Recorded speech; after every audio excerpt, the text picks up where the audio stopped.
So, a colleague of mine, Fred Jurek, with the help of our technological wizard, Angel Valoria, have just submitted a response to an RFP for some facilitation work in the world of fisheries. And when we were preparing to do it, we realized we needed to use AI because the RFP had asked for an incredible number of let me start over. They had asked us for an incredible number of references in the RFP that we needed to go read and absorb. And we only had, by the time we found out about it, we only had like a week. Well, we're busy. We got other stuff to do. We couldn't go read all these documents that had been referenced in the RFP. So we called on AI to read them for us and tell us what was in there. So that helped us a lot because we then were able to prepare our response to the RFP. And we were amazed at the amount of time that the use of AI provided us. Now, the intellectual content of what we were being hired to do, which is facilitate some meetings and design some processes so that the client that wanted us to come to work for them could reach some elegant outcomes.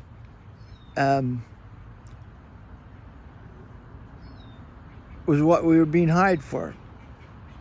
And yet we don't need to know the content.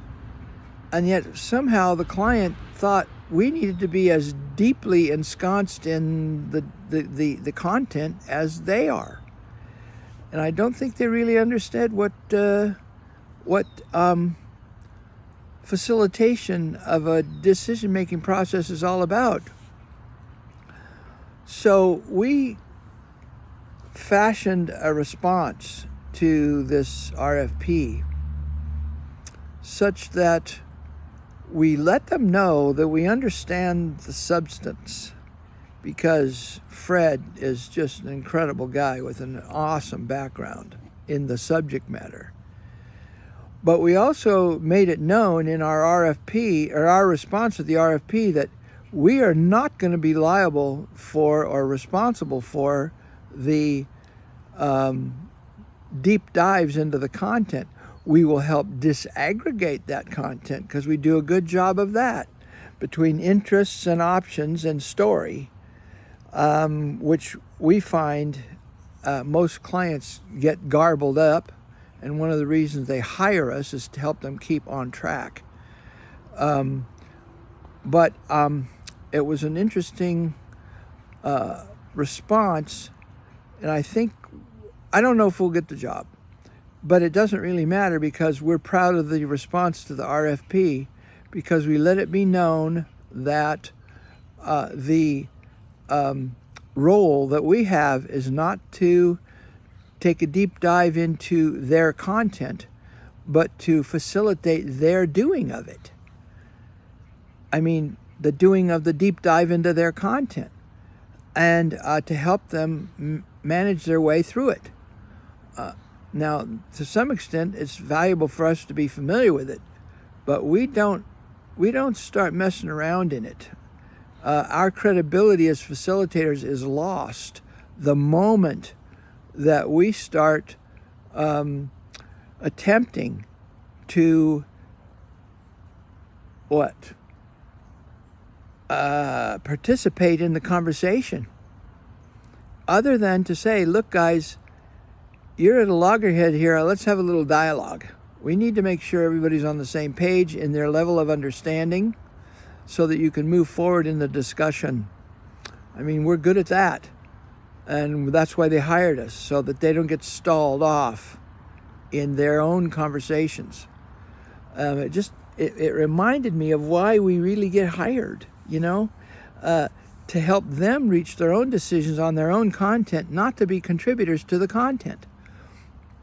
Now, there have been occasions, and I'll admit this, and I let them know up front because I always ask for permission to participate in or contribute to the content itself. There have been occasions where we have facilitated situations that are very similar to what the client is facing. And we might like to contribute a possible option or an option. It's not possible, it is an option. It's an outcome that would require the agreement of the parties. But we don't just do it. We don't just jump in. We ask for permission and suggest to them, we have seen this kind of outcome in another place or another option that might work. And so, but we don't just start adding to and becoming parties to their conversation. Anyway, that's a heavy distinction, an important distinction that I think facilitators need to pay attention to. It's too easy to slip into the conversation itself.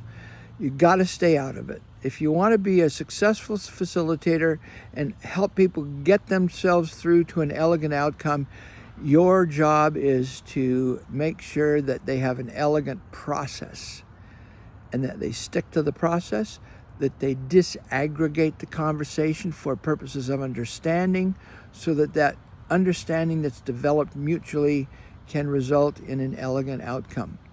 And having said that, I'm going to sign off on this piece of contribution to my Steve Barber's collaboration station on YouTube.